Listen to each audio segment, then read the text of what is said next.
तो निश्चित तौर पर यह सरकार जनता को विकास की ओर की नहीं बल्कि विनाश की ओर धकेल रही है। इसका प्रमाण हम आपको दे सकते हैं कि यह जो क्षेत्र है, जिस क्षेत्र की हम बात कर रहे हैं, वह क्षेत्र लगातार बाढ़ क्षेत्रों में पीड़ित रहती है। यानी कि अगर बाढ़ की हम बात ना भी करें, अगर बरसात की बात करें, तो हल्के सी भी अगर बारिश हो जाए तो यह पूरा क्षेत्र जलमग्न हो जाता है। यहाँ तक कि इस क्षेत्र में आवागमन तक बंद हो जाता है। लोगों के लिए साधन जो है एक प्रकार से नाव से साधन हो जाता है। परिणाम यह होता है कि इस क्षेत्र में विकास की गंगा नहीं बही। जनता की सुधि लेने में जनप्रतिनिधियों को आती है शर्मंदगी। अब तक नहीं हो पाया सुल्तानगंज तिलकपुर का सर्वांगीण विकास। 5 वर्षों से भी अत्यधिक कालखंड में भी नहीं जल, नल, नाले, सड़क और प्रधानमंत्री आवास से भी महरूम है तिलकपुर की आम जनता। भारत दर्शन एक आवाज के क्षेत्रीय प्रभारी संजीव के साथ डेस्क सह प्रभारी एवं कैमरामैन आशुतोष राणा के साथ एक खास रिपोर्ट। नमस्कार, आप देख रहे हैं भारत दर्शन के बाद। मैं संजीव, मेरे साथ है कैमरा पर आशुतोष राणा जी। आज हम जिस जगह पर हैं वह जिला भागलपुर अंतर्गत सुल्तानगंज प्रखंड में है, और जिस जगह की हम बात को लेकर के आपसे रूबरू होने जा रहे हैं वह क्षेत्र सुल्तानगंज प्रखंड का तिलकपुर क्षेत्र है, जहां पर कि लगातार आम जनता परेशान है। और क्या परेशानी है यह हम आपको अपने पूरे समस्त वीडियो में हम आपको दिखाने का प्रयास करेंगे। साथ ही साथ हम आपको यह बताने का प्रयास करेंगे कि विगत 10 वर्षों के क्षेत्र में, जबकि वर्तमान में एनडीए की सरकार है, और चाहे राज्य की बात कर लें चाहे केंद्र की बात कर लें, राज्य सरकार भी इस दिशा में कोई पहल नहीं कर रही है। और यहाँ अभी वर्तमान में जिस संगठन से जुड़े हुए हैं, एनडीए की सरकार के नेता हैं, जदयू से जुड़े हुए हैं, लेकिन इस क्षेत्र में भूले भटके भी शायद उनका कभी भी प्रवास हो पाया है। हम अगर पूरे इस वीडियो प्रकरण की बात करें तो पूरे वीडियो प्रकरण में अगर हम आपको दिखाने का प्रयास करें और यहाँ की जनता की अगर हम बात करें तो जनता खुलेआम कह रही है कि इस क्षेत्र में कभी भी सांसद का या विधायक जी का कभी भी प्रवेश नहीं हुआ। और परिणाम यह है कि आज के समय में जहाँ विकास की गंगा बहाने की बात राज्य सरकार और केंद्र सरकार कह रही है, वैसे क्षेत्रों में इस जगह का विकास नहीं हो पाया। इसके पीछे का कारण क्या है? सबसे बड़ा कारण क्या है कि जो अभी वर्तमान में सरकार है उसके अंदर इतना ज़्यादा घमंड भर गया है कि वह किसी भी गरीबों के लिए सोचने के लिए तैयार नहीं है और ना ही सोचना चाहती है। अगर जनता के हित की बात करें, जनता के लिए अगर सोचने की बात करें, जनता के विकास की बात करें, तो निश्चित तौर पर यह सरकार जनता को विकास की ओर की नहीं बल्कि विनाश की ओर धकेल रही है। इसका प्रमाण हम आपको दे सकते हैं कि यह जो क्षेत्र है, जिस क्षेत्र की हम बात कर रहे हैं, वह क्षेत्र लगातार बाढ़ क्षेत्रों में पीड़ित रहती है। यानी कि अगर बाढ़ की हम बात ना भी करें, अगर बरसात की बात करें, तो हल्के सी भी अगर बारिश हो जाए तो यह पूरा क्षेत्र जलमग्न हो जाता है।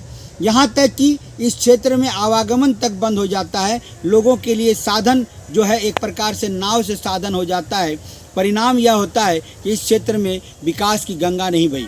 साथ ही साथ अगर इस क्षेत्र में हम बात करें तो ना तो किसी भी प्रकार का जल नल की कोई बेहतर व्यवस्था है और ना ही इस क्षेत्र में कहीं भी पानी के निकासी का यानी जल के निकासी का कोई साधन है। यहाँ तक कि इस ग्रामीण क्षेत्र में बेहतर सड़क की भी व्यवस्था नहीं बन पाई है। और प्रधानमंत्री आवास की तो बात ही छोड़ दीजिए, प्रधानमंत्री आवास तो सिर्फ एक दिखावे के लिए है। अगर क्षेत्र में विकास की बात करें तो कागजों पर भले ही विकास दिख रहा हो, कागजों पर भले ही विकास हो चुका हो, लेकिन इस क्षेत्र में कई ऐसे लोग हैं, गरीब तबके के लोग हैं, जिनको कि अब तक हम लोग ग्रामीण क्षेत्रों में ज़्यादातर चर्चा में यह आता है इंदिरा आवास।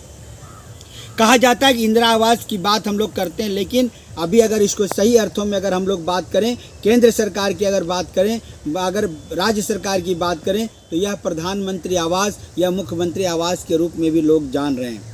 और परिणाम यह है कि इस क्षेत्र में अच्छे अच्छे लोगों का हम आपको घर दिखाएंगे जो कि पीड़ित हैं, जिनको कि आवास की आवश्यकता है, उनके पास आवास की कोई व्यवस्था नहीं है, जबकि निजी ज़मीन में, टाटी में, या कह सकते हैं कि किसी प्रकार से खप्पड़ लगा करके अपने घरों में निवास कर रहे हैं।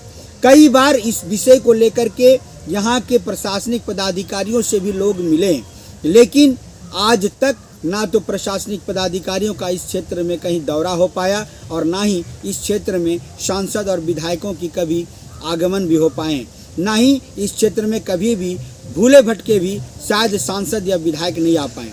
जबकि इस क्षेत्र में सांसद और विधायक भी अभी वर्तमान में एनडीए सरकार से ही संबंध रखते हैं। परिणाम यह है कि इस क्षेत्र में विकास नहीं हो पाई। कारण क्या है? जबकि यह अगर हम बात करें तो प्रखंड मुख्यालय से महज 7 से 8 किलोमीटर की दूरी पर यह क्षेत्र है, जिसको कि हम लोग तिलकपुर के रूप में जानते हैं। मुख्य सड़क से महज 3 किलोमीटर की दूरी पर यह गांव बसा हुआ है। तिलकपुर का यह गांव है जहां पर कि विकास की गंगा नहीं बह पाई है। जनता खुल करके कई बार लिखित आवेदन भी दे चुकी है, कई बार यहाँ के सांसद और यहाँ के विधायकों से भी मिल चुके हैं, जिला प्रशासन से इस बात को लेकर के पहल कर चुके हैं, लेकिन बावजूद इसके अभी तक किसी भी प्रकार का विकास की गंगा बहाने में ना तो प्रशासनिक पदाधिकारियों ने कभी सकारात्मकता दिखाई, ना ही यहाँ के वर्तमान में जो अभी वर्तमान में विधायक हैं वह भी कभी भी इस क्षेत्र में सकारात्मक तरीके से प्रवेश नहीं किया, इनके यहाँ आकर के इनकी समस्याओं को नहीं सुनने का काम किया है। साथ ही साथ अगर हम सांसद की बात करें तो सांसद का क्षेत्र इतना बड़ा है और सांसद के अंदर इतना ज़्यादा घमंड भरा हुआ है कि उनको इस गरीबों के बीच आने में भी शायद शर्मिंदगी महसूस होती है। और इसका परिणाम यह है कि उनके शर्मिंदगी का परिणाम यह है कि आज यहाँ की जनता, यहाँ के लोग, यहाँ के जो हर व्यक्ति है, चाहे वृद्ध की बात कर लें, चाहे हम युवाओं की बात कर लें, कभी भी इस क्षेत्र में भूले भटके ना तो दौरा करते हैं और ना ही यहाँ की जन समस्याओं को सुनना पसंद करते हैं। जबकि अभी वर्तमान में 2025 में चुनाव होने को हैं और बहुत जल्द यह विधानसभा चुनाव की घोषणा भी हो जाएगी और आगामी दिनों में चुनाव की सरगर्मी भी तेज हो जाएगी। जबकि लगभग अब यह फरवरी का जो माह है यह लगभग आधा कहिए कि पार हो चुका है और यह फरवरी के माह के बाद मार्च अप्रैल से जहां तक कि हम लोगों को सूचना आ रही है। हाँ भाई,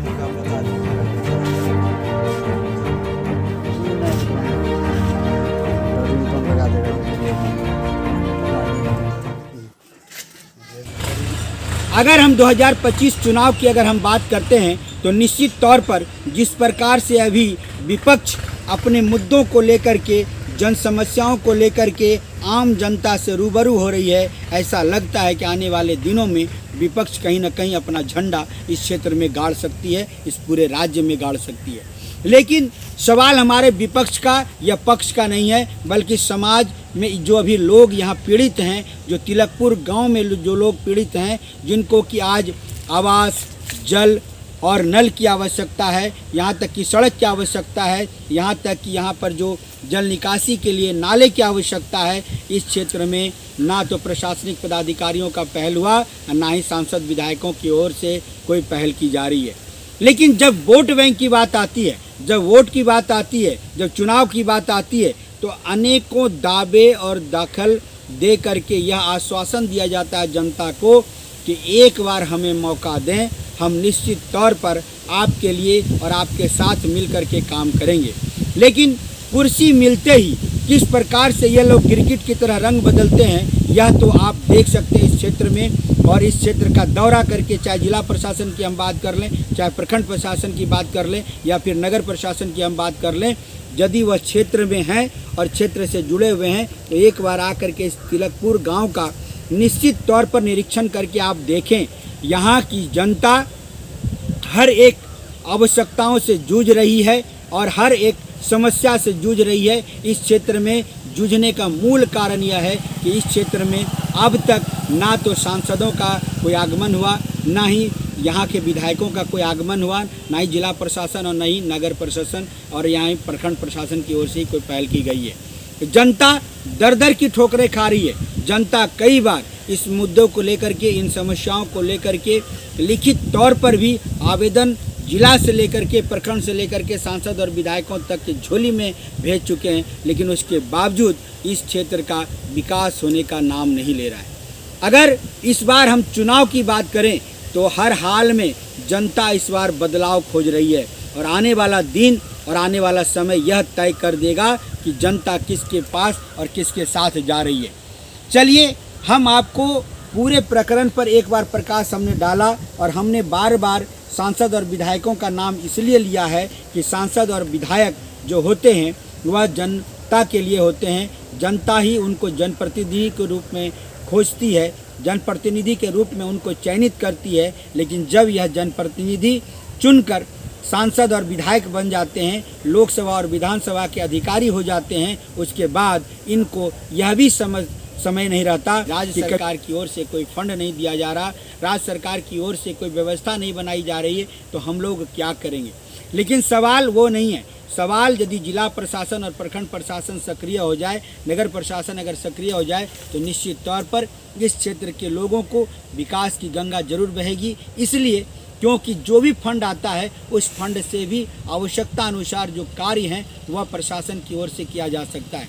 लेकिन परिणाम यह है कि लोग या प्रशासन किसी भी प्रकार से इस क्षेत्र में विकास देखना ही नहीं चाहते और जन समस्या को समाधान करना ही नहीं चाहते। यही परिणाम है कि आज भी जिला प्रशासन या प्रखंड प्रशासन, नगर प्रशासन तक इस क्षेत्र में दौरा नहीं करते हैं। क्योंकि जहाँ तक वोट बैंक की बात करें, जनता के जनप्रतिनिधि भी इस क्षेत्र में इसलिए दौरा नहीं करते कि आगामी दिनों में चुनावी एजेंडा बनाने के लिए, मुद्दा बनाने के लिए इस क्षेत्र में विकास नहीं करेंगे, तभी तो आगामी दिनों में आकर के विकास का आश्वासन दे करके पुनः विजय बनाने या विजय होने की अपनी आगाज़ तैयार करेंगे। चलिए, देखना यह है कि आप हमारे समाचार को किस रूप में और कितना सकारात्मक तरीके से लेते हैं और हमारे इस विषय को कितना प्रकाशित और कितना ज़्यादा आप सब्सक्राइब, लाइक और शेयर करते हैं, यह तो आप और आपका समय बताएगा। लेकिन हम आपको लगातार अपने सकारात्मक तरीके से सकारात्मक विषयों को लेकर के आपसे रूबरू होते रहे हैं। आज भी हमें लगा कि कहीं न कहीं इस तिलकपुर क्षेत्र का सर्वांगीण विकास के लिए अगर कोई कदम उठा सकता है तो वह हमारे मीडिया बंधु हैं और मीडिया की ओर से हम आपको यह आश्वासन देते हैं कि लगातार हम आपके क्षेत्र का जन समस्या को लेकर के हम आपसे रूबरू होते रहे हैं। हमारा आपसे बस इतना ही पहल है कि आप हमारे चैनल को अधिक से अधिक देखें, अधिक से अधिक समय आप इसको शेयर करें, लाइक करें और सब्सक्राइब करें। तभी हम आप तक सकारात्मक विषयों को पहुंचाने में निश्चित तौर पर आपके साथ कदम से कदम मिलाकर चलते रहेंगे। देखना यह है कि इस समाचार को आप कितना लाइक, शेयर और सब्सक्राइब करते हैं और कितने जल्द आपके क्षेत्र में विकास की गंगा बहती है, यह तो आने वाला समय और क्षेत्र और विकास और समय बताएगा। तब तक हम अपने संवाद को देते हैं विराम, वापस लौटते स्टूडियो की ओर। नमस्कार, धन्यवाद।